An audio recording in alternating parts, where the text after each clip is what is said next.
समय आने पर देवकी के पहली संतान हुई, जिसको अपनी प्रतिज्ञा अनुसार श्री वसुदेव जी महाराज कंस के पास में लेकर के जाते हैं। और कंस के पास जब उस शिशु को लेकर के गए तो महाराज उस निर्दोष शिशु को, सुकोमल शिशु को देख करके कंस के मन में दया आ गई। अभी बैठो, थोड़ा 10 मिनट और बैठ जाओ, अभी तक बैठे रहे तो बैठे रहो, कहाँ जाओगे? गृह कारज नाना जंजाला।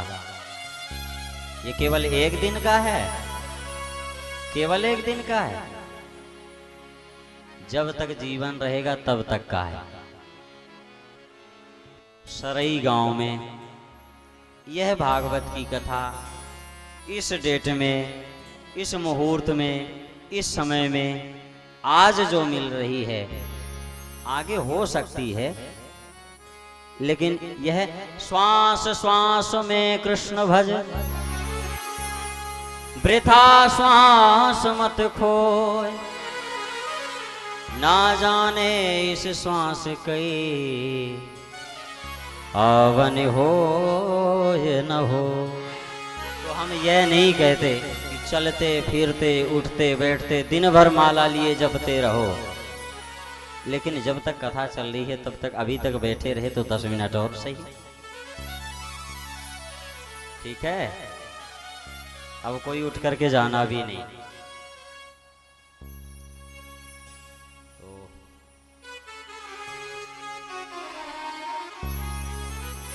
मैं निवेदन कर रहा था कि देवकी की जब पहली संतान हुई तो उस शिशु को लेकर के वसुदेव जी महाराज कंस के पास पहुंचे। कंस ने उस शिशु को देखा और कंस के मन में दया आ गई। क्या कि आकाशवाणी ने तो 8वें के लिए कहा था, यह तो पहला है, इससे हमें क्या खतरा है, इससे हमें कोई खतरा नहीं है। कंस ने उस शिशु को वसुदेव जी महाराज को वापस कर दिया कि देखो वसुदेव जी, अब यहाँ पर भी यह अपने आप को बड़ा ईमानदार और बड़ा सच्चा, बड़ा सद्बुद्धि वाला बताना चाह रहा है। क्या कि देखो आकाशवाणी ने 8वें के लिए कहा है, यह तो पहला है, इसने हमारा क्या बिगाड़ा है? आकाशवाणी ने तो इसके लिए कहा ही नहीं है, यह तो बेचारा निर्दोष है, देखो कितना प्यारा दिखता है, इसको आप ले जाओ। अब महाराज वसुदेव जी उसको लेकर के वापस आ गए और इतने में पहुंच गए कौन? नारद जी महाराज। ऐसे शुभ कार्यों में पहुंचने में नारद जी महाराज ज्यादा समय नहीं लगाया करते हैं। नारद जी पहुंच गए, नारायण नारायण करते करते कंस ने कहा, गुरु जी के चरणों में साष्टांग दंडवत प्रणाम। नारद जी ने कहा, तुम्हारा कल्याण हो। कंस अपनी प्रशंसा, अपनी स्वयं की बड़ाई करते हुए नारद जी को बताया कि गुरु जी, आज हमने एक बहुत अच्छा पुण्य का कार्य किया है। नारद जी मन में विचार करते हैं कि इसने भला कौन सा पुण्य का कार्य कर दिया भाई? नारद जी ने पूछा, अच्छा बहुत बढ़िया, कौन सा पुण्य का कार्य किए?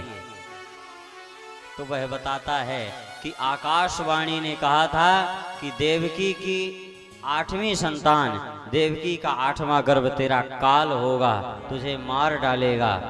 और मैं उसी समय, मुझसे भी गुरुजी एक भूल हुई, मैं देवकी को रथ से खींच लिया मारने के लिए, लेकिन वसुदेव जी ने मुझे समझाया।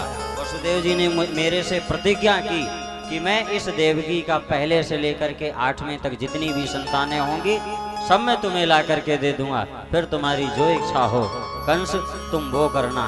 और अपनी प्रतिज्ञा के अनुसार गुरुजी वसुदेव जी बड़े प्रतिज्ञावान हैं, अपनी बात से वो पीछे नहीं हटते हैं। अपनी प्रतिज्ञा के अनुसार वो देवकी का पहला पुत्र जो हुआ उसको लेकर के हमारे पास आए। और अच्छा बताओ गुरुजी, उस बेचारे निर्दोष अनजान शिशु की क्या गलती? उसके लिए तो आकाशवाणी ने कहा भी नहीं। तो नारद जी ने कहा फिर तुमने किया क्या, ये बताओ।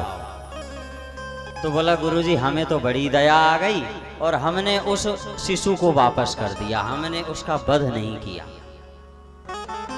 नारद जी कहते हैं वाह वाह, बड़ी सुंदर बात बताई तुमने, बहुत अच्छा कार्य किया, लेकिन एक बात का ध्यान रखना। क्या?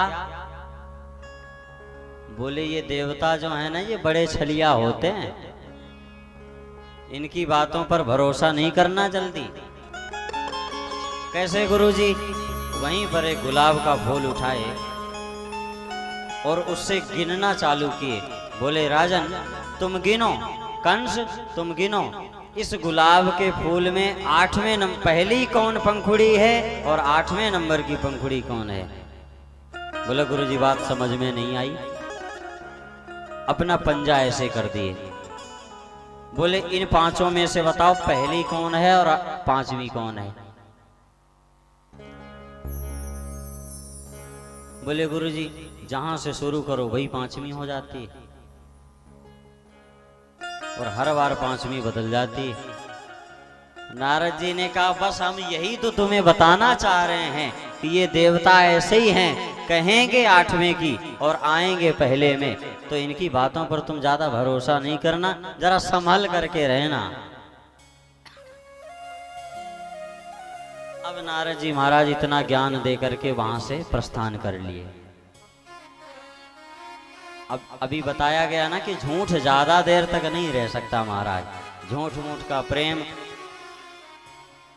और सद्बुद्धि दिखाया कंस, लेकिन जैसे ही नारद जी ऐसा समझा करके गए तो कंस उस शिशु को मंगवा लिया और उसका वध किया। इस प्रकार करके कंस ने देवकी और इसको मारने के बाद वसुदेव और देवकी को ले जा करके अब कारागार में अपने बंद कर दिया, जेल में बंद कर दिया महाराज। और जेल में बंद करने के बाद एक एक करके कंस ने देवकी के 6 पुत्रों को मार डाला।